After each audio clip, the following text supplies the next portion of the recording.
দেখে বোঝার উপায় নেই এটা ইসরায়েল নাকি গাজা। মনে হচ্ছে একটা মৃত্যুপুরী হয়ে গেছে। আসলে আল্লাহর গজব নেমে আসছে ইসরায়েলদের জন্য।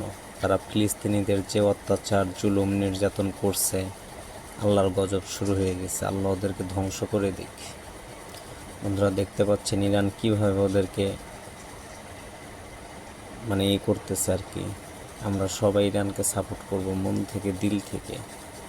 দেখেন কিভাবে এসে পড়তেছে। তো বন্ধুরা দেখতে থাকুন।